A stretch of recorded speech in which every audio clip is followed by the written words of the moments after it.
Hello guys, good morning. जय supersonic.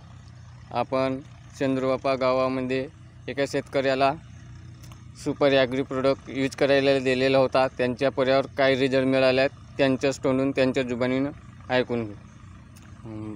सांगा तुमचं नाव. माझं नाव प्रमोद श्रवण बोरकर, चंद्रवापा. हां. मी ह्या पर्याला 35 ml एका एकरामध्ये 4 किलो रोजामध्ये मिश्रण मारलेलं आहे. तो मला 5 दिवसात रिझल्ट बहुत फरक वाटला पर्यात. हां. तर माझा विचार आहे का असा आपला 15 एकराला हे दवाई मारायचा विचार आहे. हां. पर्याची क्वालिटी आणि पर्याचा वाढ पण झालेली आहे बरोबर हो ना. पर्याचा रोपा पण उपरून थोडा दाखवून घ्या का रोप्यामध्ये किती मुळांचा फरक आहे, लांब आहेत का बांध आहेत. ते मुळा पण लांब झालेला आहेत, मुळाची संख्या पण वाढलेली आहे, मुळाची त्यांची संख्या पण वाढलेली आहे आणि वाढ पण सुद्धा झालेली आहे. ठीक. जय सुपरसोनिक.